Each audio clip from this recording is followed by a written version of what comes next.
Listo, ¿no? Buenas Sí, tardes. Buenas tardes. Bienvenidos todos a esta nuestra cuarta sesión del seminario Evoluciones Metafísicas, Permanencia, Emergencia y Diálogo, que organiza el Grupo de Investigación GIEM de la UCB de la Universidad Central de Venezuela y por su patrocina Giroscopio, que brevemente la visión de Giroscopio es ser un centro reconocido por su capacidad de ofrecer diferentes caminos para la comprensión y solución de problemas ciudadanos, que está realizando múltiples actividades. La más reciente es un coloquio virtual que todavía está en proceso, solamente se vio el primer ciclo, titulado Los desafíos contemporáneos de la libertad, que terminó justamente ahora, esta semana pasada. Y que continúa, los invito al segundo ciclo, que será el miércoles 26 y viernes 28 de octubre y el miércoles 9 y viernes 11 de noviembre. Están todos invitados. Por favor, entren en la página giroscopio.org, que ahí tienen toda la información. Y nos está patrocinando también el grupo CEDICE Libertad. CEDICE Libertad es una asociación civil muy conocida, reconocida en todas partes, sin fines de lucro, que es privada e independiente, comprometida en la defensa de la libertad individual, la iniciativa privada, el respeto a los derechos de propiedad, el gobierno limitado y la búsqueda de la paz. Tiene numerosos programas en curso y ustedes pueden verlos y entrar en la página web de CEDICE, que es cedice.org.be. Bueno, hoy tenemos entonces, como les decía, nuestro cuarto capítulo de este seminario con el profesor Eric del Búfalo, que es otro de los escritores del libro Evoluciones Metafísicas, y le doy de una vez la palabra a nuestro moderador de lujo, que es el profesor doctor Edgar Blanco. Adelante, Edgar. Adelante, Eric. muy buenos días tengan todos ustedes. Ya con la presentación que hizo la profesora Guadalupe, o sea, no me queda más que presentar al profesor Eric del Búfalo, de quien leeremos solamente un breve resumen de su extenso currículo. Él es licenciado en Filosofía en la Universidad Central de Venezuela, doctor en Filosofía en la Universidad de París 10, Nanterre, profesor titular de Filosofía en la Universidad Simón Bolívar. Desde el año 2002 forma parte del Non-Philosophy International Organization, establecida en París por el filósofo François Laroire.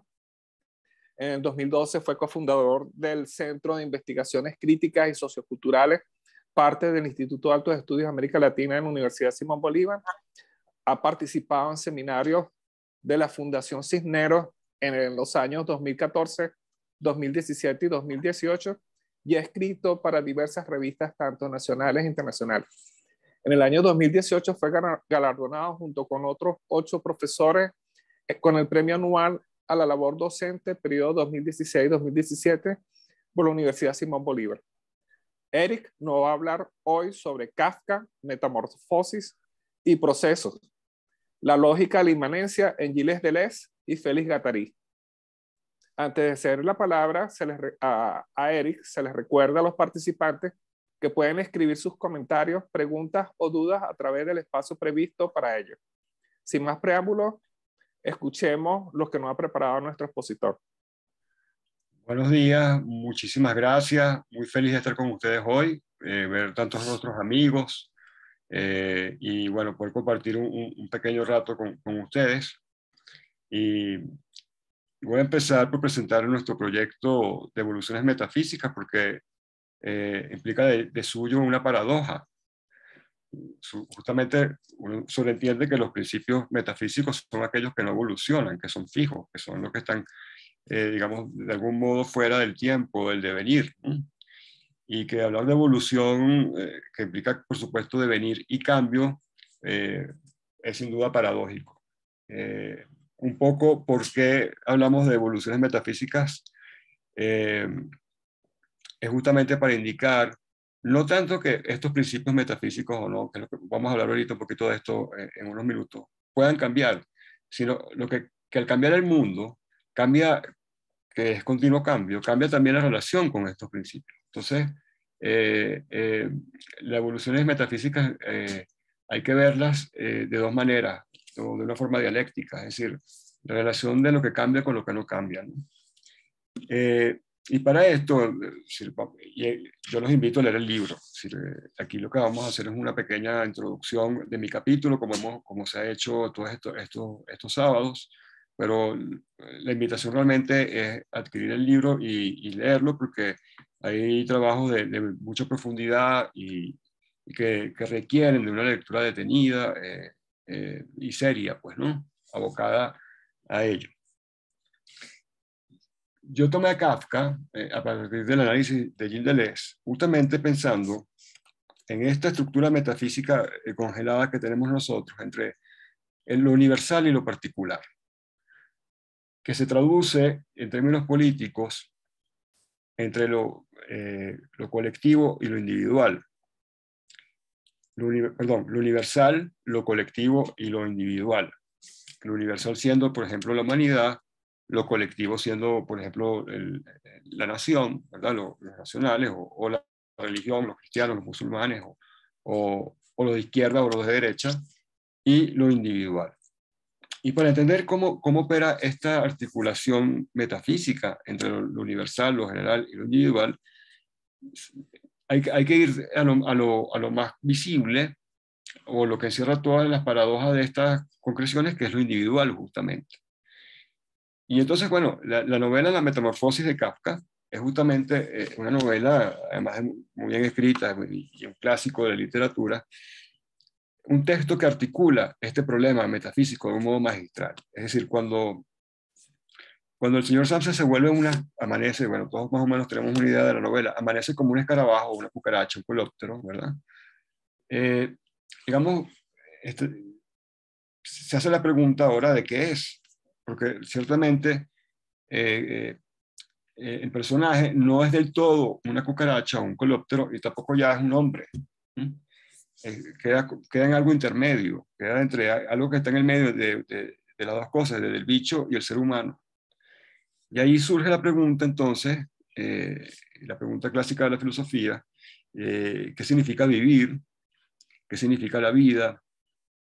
¿Cuál es la vida que hay que vivir? ¿Cuál es la vida digna de ser vivida? Y es una novela sobre eso, de cuál es la vida digna de ser vivida, como preguntaba ya Aristóteles, ¿no?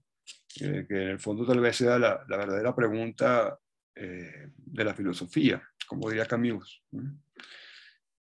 Entonces, bien, ahí, en este fenómeno que se ha expresado por la literatura, y la literatura es muy importante para nosotros porque es un espejo de la realidad en su aspecto invisible, es decir, no en el aspecto objetivante, cuantitativo, instrumental de la realidad, sino en tanto hace manifestar o hace aparecer fenómenos reales, pero no objetivos, reales pero no objetivos. Y aquí, por supuesto, hay que hacer la distinción, porque lo real es más allá del objetivo, el objetivo es una parte de la realidad. Por ejemplo, el concepto de libertad tiene algo objetivo, en tanto que se explaya en funciones políticas, funciones sociales, pero su principio es completamente metafísico. Y esto es muy importante tenerlo en cuenta justamente para quienes defienden la libertad. Entonces, volvamos al texto de Kafka y al análisis que hace Deleuze y Guattari, que es muy importante porque ellos se preguntan que a partir de esta metamorfosis, cambio de forma no solamente de apariencia, sino de forma de eidos, de esencia, de cualidad. Hay un cambio entre el hombre y el insecto, ¿no? Hay un devenir entre hombre e insecto, y entre insecto y hombre que es constante, repito, sin llegar a ser ninguna de las dos cosas, ¿no? De algún modo es una lógica del devenir puro. Se articula lo que Kant llamaba el campo trascendental, justamente donde emerge el individuo y emerge el colectivo. Es decir, que hay una instancia anterior al individuo y anterior al colectivo, que, por ejemplo, filósofos como Simondon nombran muy bien lo preindividual. Y si uno se da cuenta en los análisis políticos o en las teorías políticas, y menos en las económicas, esta instancia de lo preindividual casi nunca aparece. Aparece ya sea el colectivo formado como si existiera en sí mismo, o el individuo como estructura metafísica, ahora en el mal sentido, es decir, abstracta, como si estuviera ya formado, pero esto preindividual, donde se articula lo universal, lo general y lo individual, casi nunca aparece. Entonces, en mi capítulo, que vuelvo, invito otra vez a leer todo el libro, trata de esto, de que esta instancia preindividual que Kant llamaba campo trascendental. Entonces, si yo quisiera transmitir una idea, porque no tenemos tenemos poco tiempo en realidad, es esta.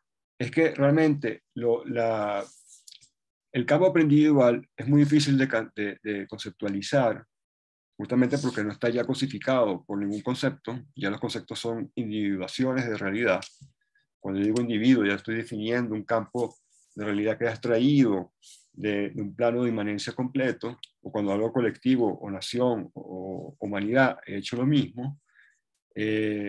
Obvian esta experiencia trascendental, que es muy difícil de definir, y sin embargo es el sustrato donde surgen o emanan todas las definiciones posibles. Y yo pienso sinceramente que una de las tareas de la filosofía, de la importancia de la filosofía, como decía Foucault, en tanto que es una política de la verdad, así la definía Foucault pensando, por supuesto, en Sócrates, ¿no? En el análisis que él hace en el Gorgias, cuando Sócrates dice que él es el único político de Atenas.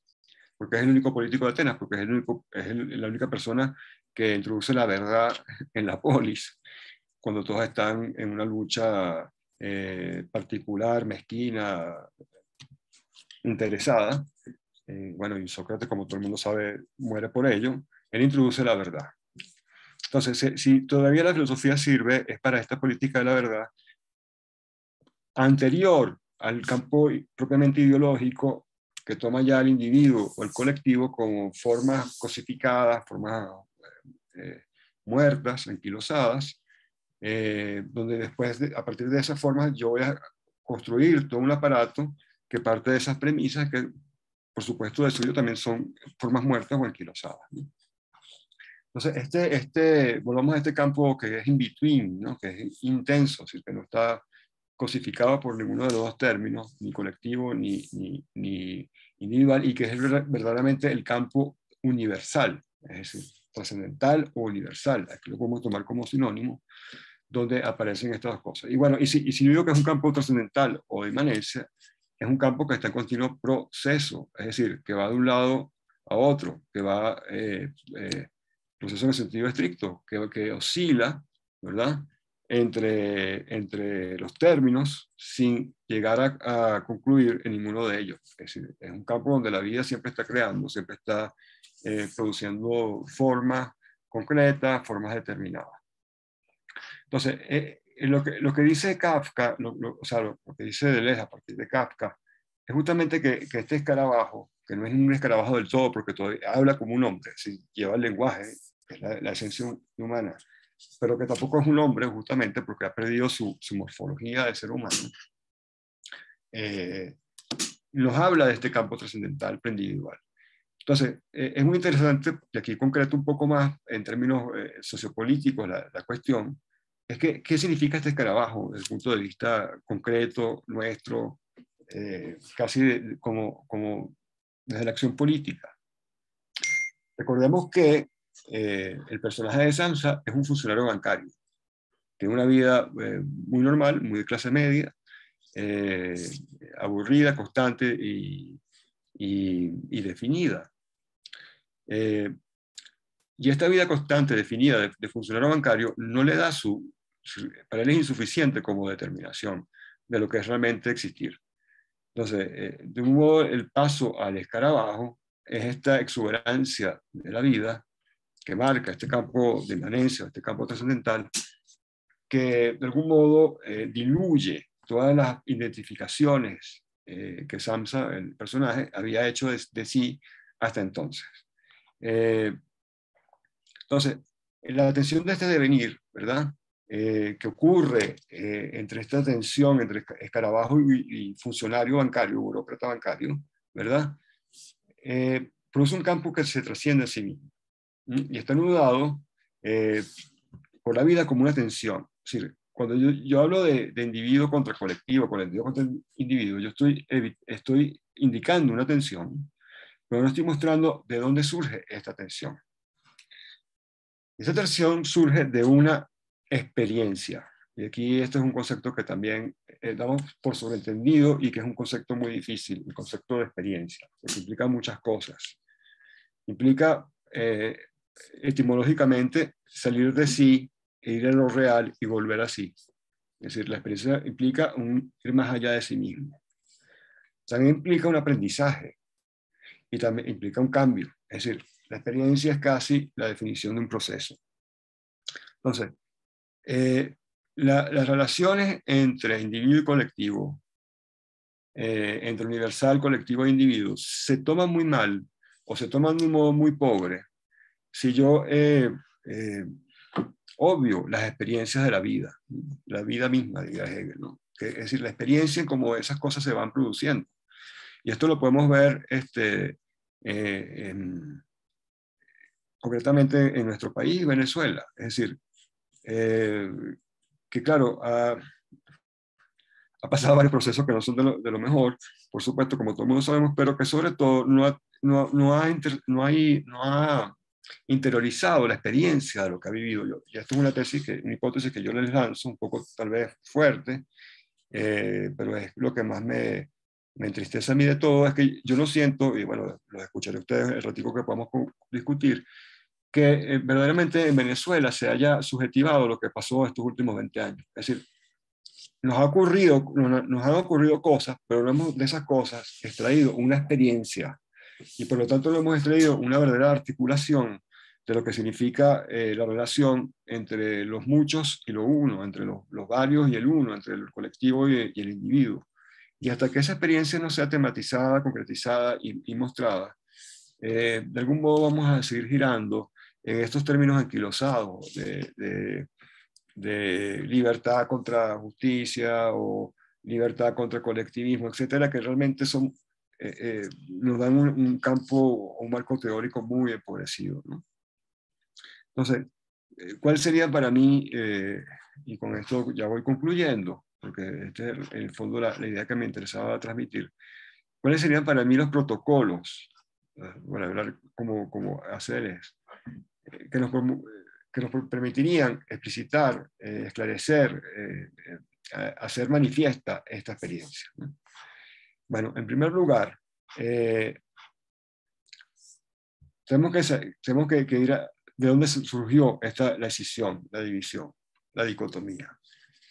Sería muy fácil achacarle, digamos, porque lo que se hace generalmente, sobre todo en ámbitos muy pocos temáticos, muy poco, digamos, donde la filosofía no abunda, es simplemente culpabilizar a tal personaje contra otro y, bueno, introdujo el mal, ¿no? De un modo muy medieval. Esta persona con su palabra introdujo el mal y nos fregó.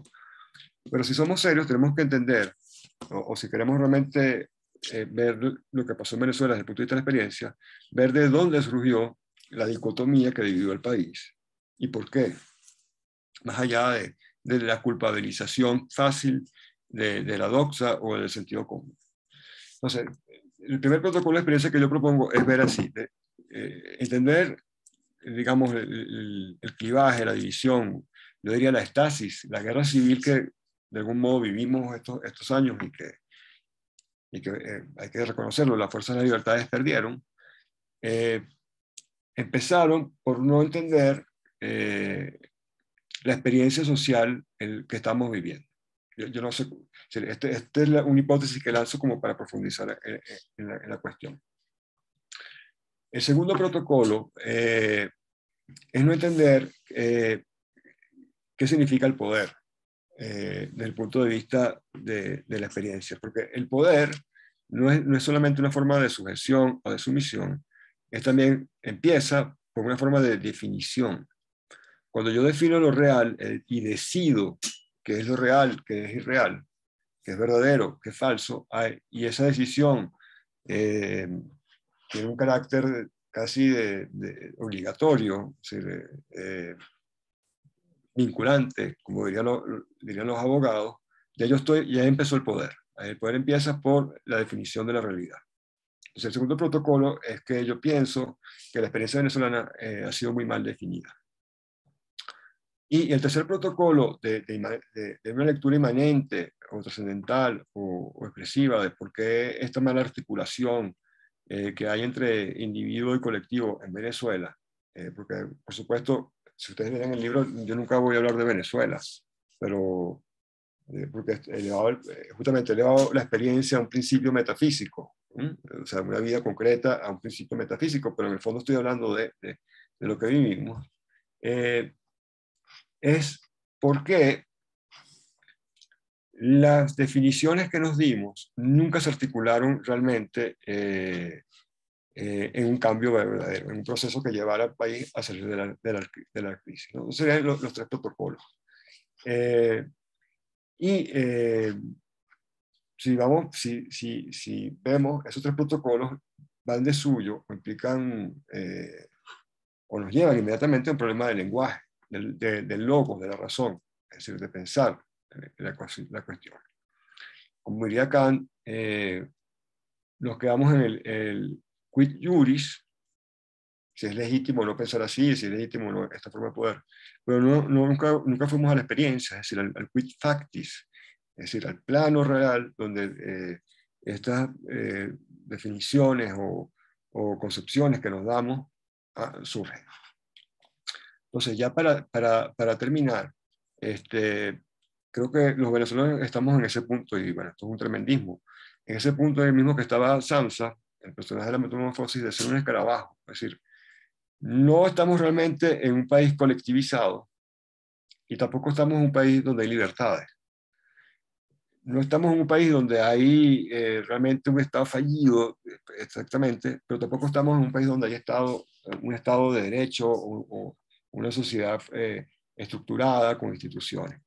Estamos en un punto, creo que, de absoluta emergencia, de ese plano de inmanencia, de esa experiencia que nos sigue golpeando y que aún no hemos terminado de pensar o de definir bien. Y creo que hasta que no lo hagamos, pues vamos a mantenernos en el mismo estado de crispación, de frustración y de incertidumbre en el que el personaje kafkiano se encontraba. Ya, muchas gracias, terminó mi breve ponencia, pero los invito de nuevo a adquirir el libro, a leerlo, porque en el fondo la filosofía está toda ahí escrita, pensada, con horas y horas como todos los 9 escritores de este libro, pusimos en nuestro tiempo para que estos asuntos que yo apenas he esbozado aquí se develen de una forma mucho más rigurosa. Entonces los escucho, muchas gracias. Gracias de nuevo a Giroscopio, gracias de nuevo a CEDICE por la invitación.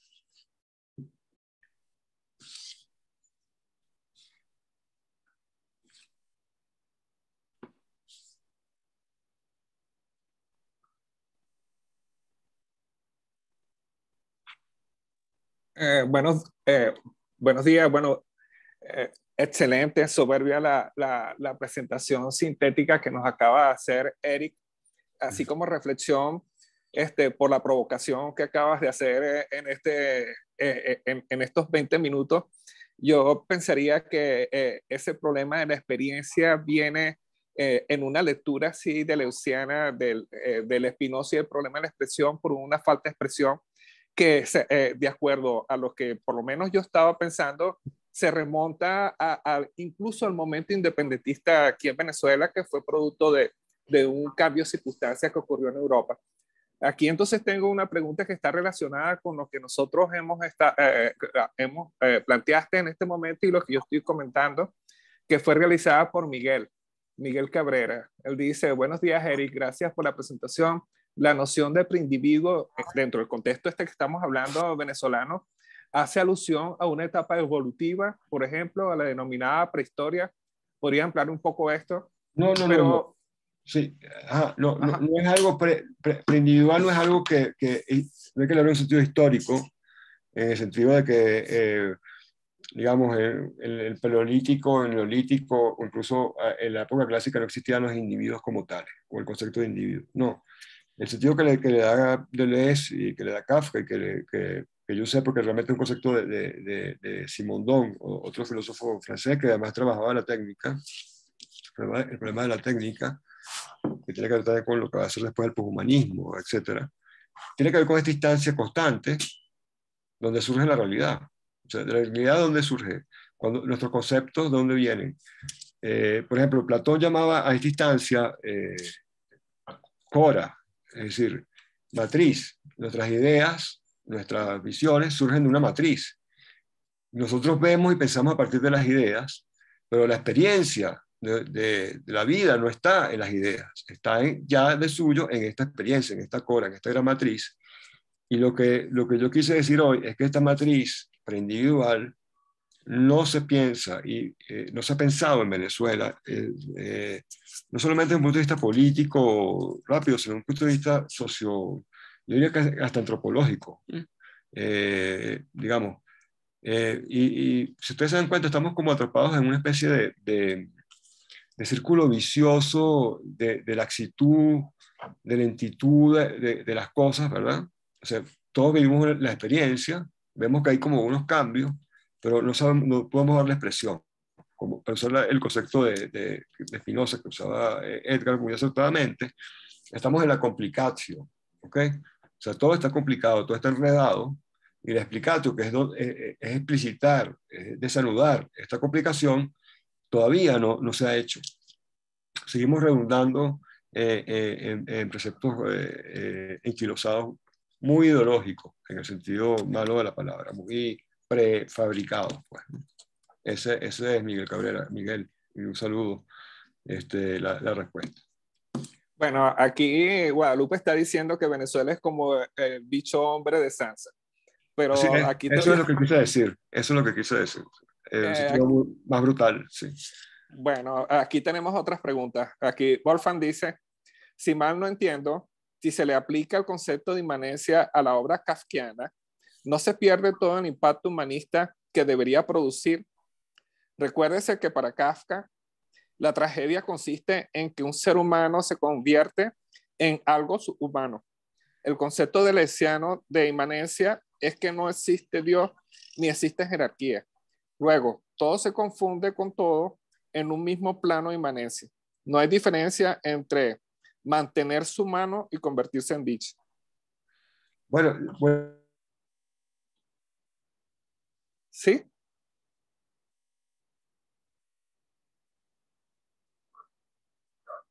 Hay un problema de comunicación.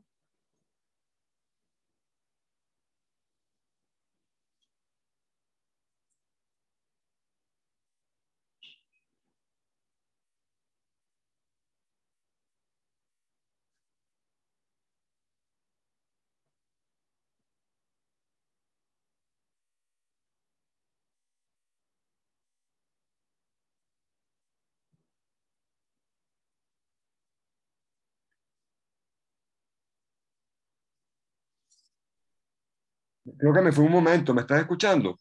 Sí, ahora sí. Ok, bueno, vuelvo a responderle a la pregunta del profesor Wolfgang, muy acertada. Bueno, entonces, Leibniz tenía el miedo de la teoría espinosista fuera a destruir no solamente la idea de Dios, sino la idea del individuo. Pero la inmanencia es previa a la trascendencia. De hecho, la paradoja entre trascendencia e inmanencia implica una idea de inmanencia. Al menos que yo asuma, pero entonces ya esto no es filosofía, es teología pura, que asuma que hay dos tipos de ser, que hay el ser divino, que es el real, y que nosotros somos una especie de falsificación o de imagen de ese ser puro, es decir, dicho como todas por analogía. Si yo quiero, esa suposición es teológica, yo no la puedo pensar filosóficamente en realidad. Yo desde el punto de vista filosófico, yo tengo que pensar en la unicidad del ser, aunque el ser se diga en muchos sentidos, como decía Aristóteles. Entonces, no, para nada, no. Puede ser contrahumanista en el sentido de que de cierto humanismo, ¿no? De cierta fijación en lo que es un ser humano, etcétera, a partir del siglo XV. Pero no implica el caos ni implica la desvanecencia. Más bien lo que está pensando aquí, o lo que cuando toman el personaje kafkiano de Elegí Guattari, lo que están haciendo es ver cómo la vida no se reduce a la sobredeterminación que de ella hace el lenguaje. sea, que la vida escapa de algún modo al redil ideológico. Sin embargo, eso no significa que eso no se va a pensar, sino que hay que pensarlo con los protocolos que son, que es lo que yo traté de explicar hoy. Ok, aquí Guadalupe tiene una pregunta. Uh-huh. En diferencia y repetición, Deleuze dice, cuando el cuerpo conjuga sus puntos notables con los de las olas, comienza el principio de una repetición, que ya no es la de lo mismo, sino que comprende lo otro, que engloba la diferencia en el espacio repetitivo, así constituido. Podríamos decir que el hombre de Kafka aprendió a ser bicho y en ese contexto su metamorfosis. Sí, sí, también se puede leer desde esa clave, porque en el fondo, ¿qué es la repetición? La repetición es lo que nosotros entendemos como fijo, ¿verdad? O sea, nosotros cuando pensamos el mundo, lo pensamos desde una fijeza. Y esa idea, la metáfora de esa fijeza en el personaje kafkiano está en el hecho de que él era un funcionario bancario. Así que más fijo que lo que hace un funcionario bancario todos los días, de 8 de la mañana a 4 de la tarde, seriamente, repetitivamente, ¿verdad? Esa repetición. Pero ahí se van produciendo fenómenos de experiencia que no son fijos, que van haciendo un cambio y un proceso que no vemos hasta que la fijeza se derrumba. Por ejemplo, nosotros pensamos que la democracia era una repetición fija y estaba pasando una experiencia, un devenir, que la estaba subvertiendo desde adentro y que nunca, yo pienso, esto es una hipótesis mía, que nunca dimos con las claves realmente y que cuando se manifestó ya era demasiado tarde, para decirlo así. Pero sí, se puede leer así de esa clave, por supuesto que sí. Ok, aquí hace otra pregunta a ella. Dice, ¿cuál es la naturaleza del campo trascendental que mencionaste? ¿Es ontológica, Sí. sintáctica, física? Es interesante porque esta idea no viene de Spinoza, esta idea la toma de Deleuze de Kant. Digamos, y eso aparece dos veces, aparece en la estética y en la analítica. ¿De dónde vienen nuestras percepciones, en el fondo? ¿De dónde vienen nuestros conceptos? Entonces, la solución de kantiana es suponer que hay un sujeto último al cual mis percepciones y mis pensamientos se remiten. Pero en Kant es una suposición de jure, dice él, de jure, de derecho. Es decir, yo para seguir pensando voy a suponer que eso existe. Ese sujeto, no lo llama individuo, lo llama sujeto. Pero ese sujeto a su vez está dentro de un campo mayor, trascendental. Es decir, de condición de posibilidad. ¿Condición de posibilidad de qué? De que la distinción, por ejemplo, lenguaje-ser aparezca. Físico, metafísico aparezca. Entonces, es un concepto muy interesante porque, Lupe, porque a primera vista puedo decir que es ontológico, pero es más que ontológico, es decir, porque la distinción ontología ya supone la articulación de algún modo entre ser y lenguaje, mientras que el campo trascendental es la matriz donde esa articulación va a aparecer como siendo importante, por ejemplo, o no siendo importante.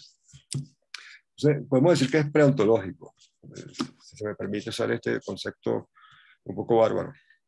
Pero es tal vez el concepto desde el punto de vista de la metafísica kantiana, que es poca, porque en realidad acá lo que trata de hacer es una delimitación, una contención justamente de la razón metafísica. Para poder hacerlo surge este concepto muy rico, muy metafísico, que podemos decir que es más que ontológico. De hecho, podemos definir lo metafísico como lo pre-ontológico, es decir, el lugar o la instancia donde lo ontológico aparece como problema, aunque no necesariamente, puede aparecer como empiria, por ejemplo, no como ontología. Si es la condición de posibilidad, en el fondo, de pensar y de manifestarse, de ser. Incluso uno puede ir más allá, uno puede decir que el campo trascendental está más allá del ser, pero ahí, bueno, esa es la lectura que hace Heidegger, que no es la que hace Deleuze, por ejemplo, ¿no? Y entonces está más cerca de la nada que del ser, ¿sí? Porque está más cerca de algo que es vacío absolutamente de determinación. Pero bueno, no tenemos tiempo para ahondar mucho en eso, pero sí los invito a revisar eso porque justamente para el análisis de Kafka no es Spinoza, aunque las ideas de Spinoza pueden estar, no es Nietzsche. El concepto que articula toda la obra de Kafka por la literatura menor, donde yo he sacado estas ideas, es el campo trascendental kantiano. Ok, aquí Ingrid también tiene una pregunta. En la lógica de la inmanencia, metamorfosis es un término que busca agenciar el devenir como fluir del cosmos. Entonces el devenir, en tanto virtual, antecede a todo devenir actual y por tanto preserva la esencia que es el devenir mismo. Lo que cambia es la forma. Lo que son infinitos son las formas. Esto nos conduce justamente al problema actual, que busca significar, entre comillas, una vida más allá del hombre o mujer, donde la metamorfosis puede generar cualquier forma. No, al contrario, la metamorfosis es algo muy atrapado, porque el sentido que le da aquí es al devenir, la metamorfosis como imagen del devenir, no es un cambio aleatorio o probabilístico hacia cualquier forma, es algo que queda incrustado en la tensión entre dos cosas, por ejemplo, escarabajo y hombre. El devenir es una constante que está ahí tensando estos dos conceptos todo el tiempo. Por eso ellos lo llaman intenso, en el sentido literal, que está dentro de la tensión, de oposición entre animal, escarabajo y hombre, que en el fondo es la tensión de todos los seres humanos de Aristóteles, entre animal y lenguaje, o el sol y logón, para ser más rico, o sea, entre lo vivo y lo pensable, ¿no? Entonces, el devenir es algo que está en el medio de lo pensable y lo que vive, y que está en una continua tensión y reconstrucción. No es entonces, el devenir no es algo aleatorio para nada, es algo muy intrínseco al pensamiento dialéctico típico de la ontología. Pues. Okay. Claro, yo entiendo, también entiendo un poco la posición del profesor Wolfgang y Lupe, porque estos autores se han usado muy mal, o sea, se han abaratado, en el sentido que ideologías muy recientes le han puesto mano y le han hecho un uso muy poco filosófico del término y han tomado conceptos de aquí y de allá para construir edificios delirantes, ¿no? Pero si uno se pone a estudiarlos en serio, no hay eso. También a Nietzsche lo agarraron los nazis, etcétera. O sea, eso pasa, eso es un riesgo, por supuesto. O sea, pensar es un riesgo. Eh, si, si, si no me quedo con la pura moral establecida y ya está, y no pienso. O sea, ese es el problema propio desde Sócrates, entre filósofo y moral. Si yo me quedo con la pura moral establecida y no hago filosofía y creo que todo me protege hasta que reviente y se caiga Atenas o se caiga Venezuela. O yo pienso y entonces me tengo que arriesgarme. Tengo que arriesgarme a pensar la inmanencia más allá de la seguridad que me puede dar la doble naturaleza, criatura, Dios, o el binarismo fácil, hombre-animal, etcétera, o mujer-hombre. Eso es una decisión, Ingrid. Ahora, si la decisión la tomamos por el lado filosófico, tenemos que arriesgar. Eso es lo que quiero decir. No podemos quedarnos en un esquema moralizante porque es imposible. Más bien, la ética que aparece de la filosofía tiene que ser una ética, digamos, verdaderamente fundamentada, no moralizante. Si no, no vale la pena, porque esa es mi postura. Si no, ¿para qué? Si Sócrates se hubiera quedado, como le decían sus amigos, no, reconoce que te equivocaste, di 4 tonterías en el tribunal que al pueblo le gusta y tal, tú te salvas. Y entonces él cuando dice, no, yo quiero seguir haciendo política, yo quiero diciendo la verdad. No la verdad en el sentido de la verdad profética, sino la verdad de la posición del filósofo, que no es conformarse con las verdades que vienen de una moral además ya muy empobrecida. Pues. Bueno, Okay. yo tengo 5 minutos más de tiempo porque ya me están botando donde estoy, me están tocando la puerta.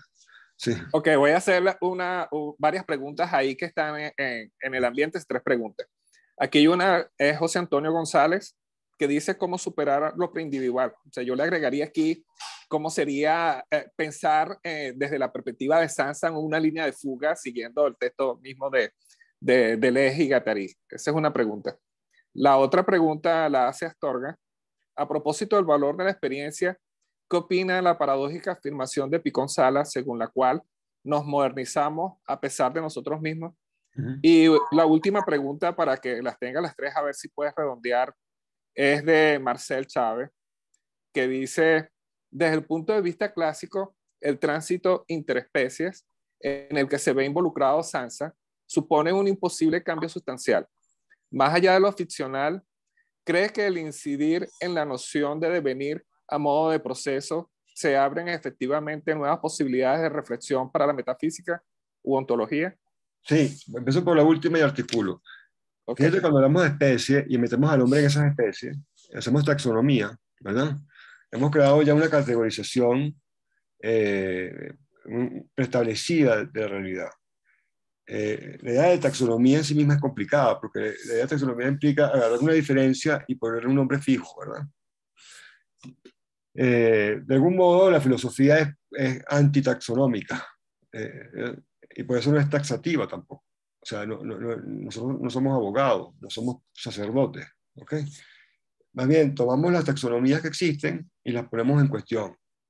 Lo podemos decir, la ponemos en cuestión significa que la vamos a negar por sí misma, sino que vamos a producir un espacio, un distanciamiento entre esas taxonomías taxativas, ¿verdad? Que no solamente van contra las especies. Por ejemplo, un filósofo debe poner en tela de juicio la idea de que el hombre es un Homo sapiens. ¿Por qué? Eso es una categoría del siglo XVIII que mete al hombre dentro de la zoología. ¿Okay? Eso es mucho más destructivo, tal vez, que el concepto de inmanencia. ¿Me explico? Entonces, no es que yo voy a negar eso porque no me gusta, sino simplemente voy a poner, ¿qué significa eso? ¿Qué significa que el hombre sea una especie entre las otras especies? Implica por lo menos que hay algo de su antropogénesis, de su carácter especial que yo he eliminado. Por eso que la pregunta primera de lo preindividual no es que algo que haya que superar, es más bien, hay que superar todo pasando por ese campo preindividual, que realmente es una caracterización de algo que es mucho mejor conceptualizado por Kant como campo de inmanencia, condición de posibilidad, es decir, la condición de posibilidad donde aparecen mis categorías, sea de la percepción, sea del pensamiento. Y entonces termino con la pregunta y la imagen del profesor Astorga. Sí, ¿qué significa que somos modernos a pesar de nosotros mismos? Que la modernidad no fue una experiencia para nosotros, fue algo que importamos. De algún modo, que el petróleo nos permitió importar, pero no fue una experiencia, en el sentido que la construimos. Eso, así interpreto yo esa frase. Entonces, bueno, yo espero que haya invitado, y este libro que invita, y Girocopio invita a que empecemos esta experiencia de cómo construir realmente, y no padecerla, ¿ok? O que no sea un regalo del Estado, ¿verdad? Esta modernidad que sí es fallida y que tanto nos falta ahora a los venezolanos. Me tengo que despedir, amigos, pero no sin antes mandarles un fuerte abrazo, todo mi agradecimiento y bueno, mi felicidad por estar hoy con ustedes este sábado. Los invito de nuevo a meterle la mano al libro, que realmente es una obra de un gran esfuerzo colectivo, de tratar de pensar nuestros tiempos, más allá incluso de Venezuela. Muchísimas gracias a Cedice, a Edgar, a Lupe. Muy feliz de ver al profesor Astorga después de tanto tiempo, y bueno, mi cariño, mi agradecimiento y mi saludo. Vale. Bueno, muchísimas gracias por la disertación y por respuestas a todas las preguntas que nos hizo Eric de Buffalo el día de hoy. O sea, nos queda todavía, en función de las preguntas, un conjunto de preguntas que han surgido en función de la experiencia que hemos tenido hoy y de la experiencia como provocación que hizo Eric al principio de la exposición. Empezamos como experiencia y terminamos con experiencia en función de la pregunta que hizo Omar Astorga. El tema para nosotros, o el tema para Sansa, así como también lo sugerí de forma provocativa, fue pensar en líneas de fuga. Las líneas de fuga entendidas como grados de libertad. Y los grados de libertad tenemos que construirlos. Y la forma de construirlo es establecer la relación entre lo que sería experiencia y producción de sí. La producción de sí es la clave que quizás nosotros no hemos desarrollado desde el mismo momento de la génesis independentista, y que bueno, que fue ocultada en procesos sucesivos después de del inicio de la era petrolera. Ese es más o menos como cerraría lo que nosotros hemos estado hablando. Muy de acuerdo con ese brillante resumen, Edio. Totalmente. Vale. Muchas gracias. Bueno, hablamos.